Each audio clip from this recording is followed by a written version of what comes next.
We're not trying to punish people. Right. We're trying to save lives. Montgomery County 911, what's the address of the emergency? Welcome to another episode of Voices of Service. Today's topic is cannabis, and by now, most of you may know laws surrounding the recreational use of cannabis have changed. However, just like alcohol, we have to be responsible. Today, we have with us Officer Jayme Derbyshire, subject matter expert on cannabis impairment as it relates to driving. Thank you for being here with us. Yeah, thanks for having me. And Chief, as I just told you, you are also known in some communities as the Hempress. In some communities, yes. The Hempress. Well, even more, like, we call you a subject matter expert in the department, but I mean, I've been watching you for years and I've had the opportunity to see all of the things you do. You're actually a national expert in this field. The field specifically around impaired driving, and then the things that you have done reference cannabis is just fantastic. Thank you. Thanks. Excited to talk to you about these changes because it's a big deal in Montgomery County, right? We believe in Vision Zero, but we continue to have these fatal accidents, and impairment is part of it. It's actually a big part, right? Absolutely, yes. Definitely more so these days than we've seen in the past, unfortunately. Yeah. So hopefully you can the Hempress can clue us in on some things here that folks need to be aware of. Right. Now, can you kind of just take us on a quick journey from where we were 10 years ago to where we are today? Yeah, absolutely. A lot's changed, as you all know. Yeah. But yeah, I mean, cannabis, just across the nation, things have been changing with regard to legislation for cannabis in general. And we're kind of put in a weird spot, right? Because federally it is still illegal. It's still a Schedule I drug. And so, but as far as states go, a lot of states are legalizing. I believe now there's 24 states that have medical and recreational legalization on their books. And so a lot's changing and we need to change with them. And we have slowly.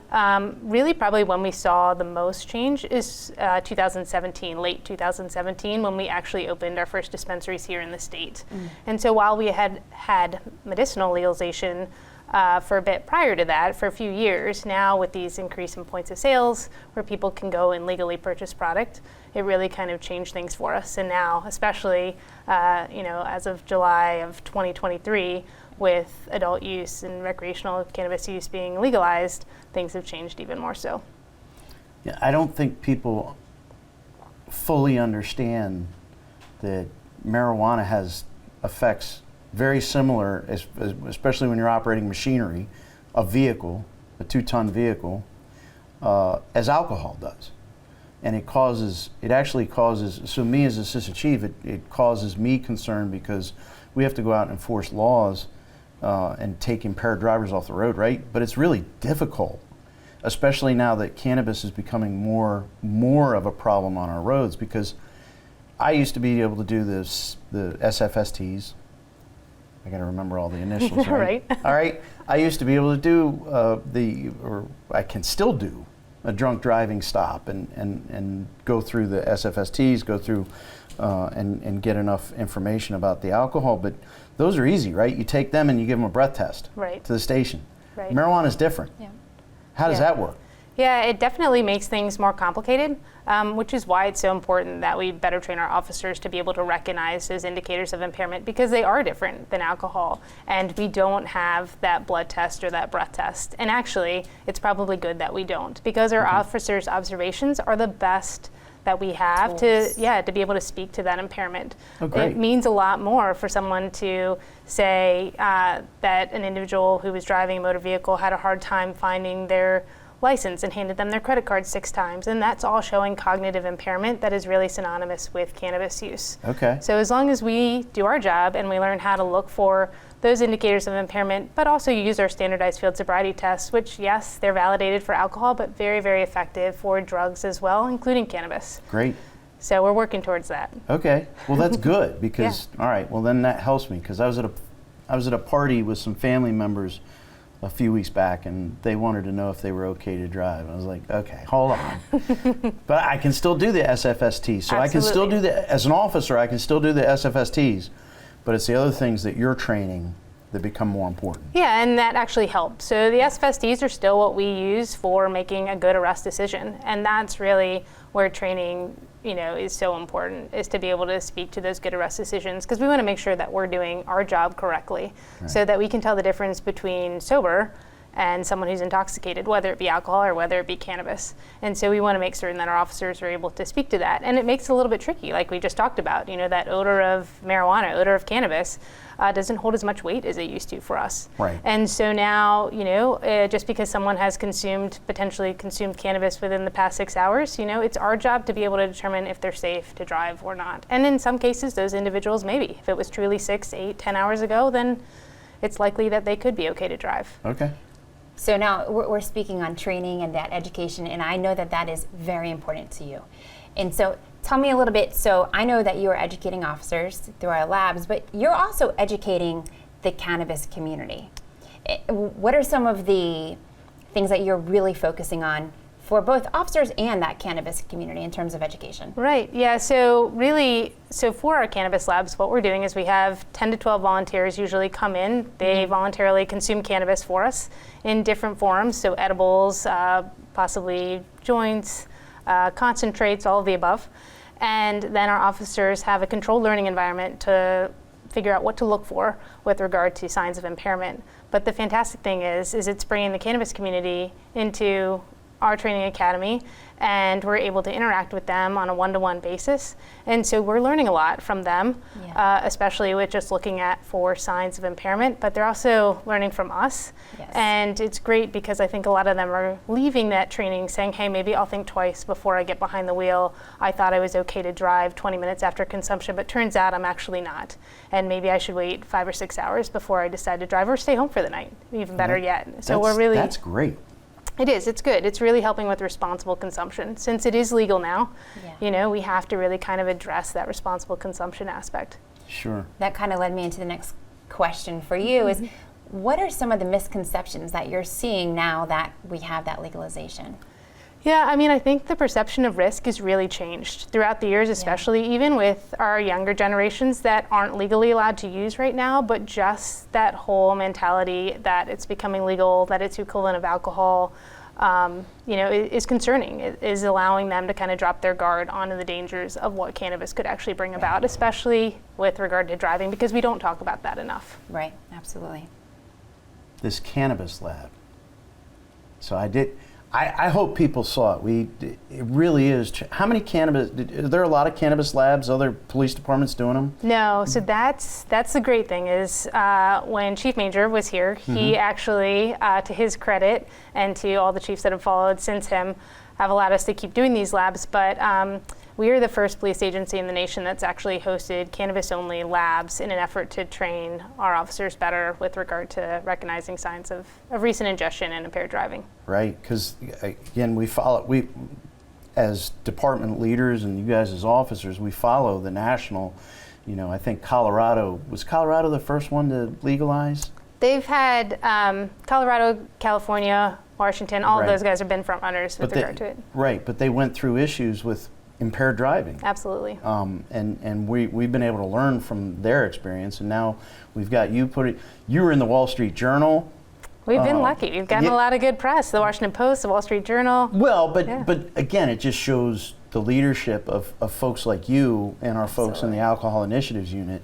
Do they do a lot of volunteers for the cannabis lab? It's harder to get volunteers than you would think. Really? It is, actually. Where are you getting these volunteers? Sorry, Chief. No. Please. Usually the dispensaries. So we have really good relationships with our local dispensaries. So we tend to partner with them and their managers because there's rapport that's already built between a lot of the individuals who go to the dispensaries and the managers. So they actually help us a lot with recruiting. And then it's kind of word of mouth, honestly. When they come and they realize that it's a relaxed environment and that it's fun. It's educational and that they're helping their general community and their local community, right? Because as police officers, we're always like, hey, don't do this, don't do that, you can't do this, you can't do that. But when their community, the cannabis community, comes together and says, hey, I noticed that, I shouldn't be driving, or maybe I've been driving when I shouldn't have been in the past and now I want to fix that, and they go and they tell their friends and others within their community, it really holds a lot of weight compared to just us going out and saying, hey, be careful or think twice before you get behind the wheel after consumption. Is this standard training for rookies? Yes, It is? It is now. Okay. So the last 2 classes, I'm proud to say that it is in our academy, and all of our rookies in the last 2 classes have actually gone through our cannabis labs, which is fantastic. Yeah, I that's knew awesome. that. Well, I was going to clarify rookie in case somebody didn't know what our rookies are people who are just coming out of our academy classes. Yeah. No, I thought that was a fantastic idea, and Yeah. just being able to do that. And they talk about how long our academy is, but this is a most important training, and we actually have a studio audience. Joe hates it when I mention other people around. We have a studio audience full of your future students. We do. Yes. that are watching us do our thing today. So they will meet you again, and Good. that's Good. a good thing. That's a very good thing. So, and again, we can't emphasize enough how terrible these tragedies are with this impaired driving, right? Yeah. So you talk about people taking away lessons. Like, what are some of the things they notice about themselves? Like the response time, their vision. What is it that they're realizing that they didn't realize before through your lab? Yeah, I think a lot is about like response and reaction time, and just when they try to do the divided attention test, so our standardized field sobriety test, when they try to do that, they realize the difficulties that they have potentially balancing, motor coordination, sway, just things that we're all trained to look for, but that we can kind of bring to their attention, and they're like, hey, actually, I can't do this all that well, Right. and so. And they take that home with them, which is nice. Okay. Awesome. And then the legislative front, anything, because you do a lot with testifying for Maryland, in Maryland about our concerns about cannabis and impaired driving. Anything new on the horizon? So, I mean, that's all coming up here faster than we realize for this next General Assembly, but I think there are certain things that we definitely need to work on as a state that would be fantastic. We don't have very good baseline data for impaired driving as far as cannabis impairment goes. We don't even really have very good fatal crash data for cannabis impaired driving because our state lab doesn't automatically include cannabinoids in their testing panel for fatal crashes. Yes. So our officers actually have to be well enough trained to suspect and recognize that potentially cannabis was a factor in a fatal crash and ask that it be tested at a private lab. And so that's something that we could do better as a state, Absolutely. for sure, is Yeah, include and that. it's important all the way around, because if people don't, so I was in charge of homicide, and the state doesn't test for things that can't outright kill you. Right.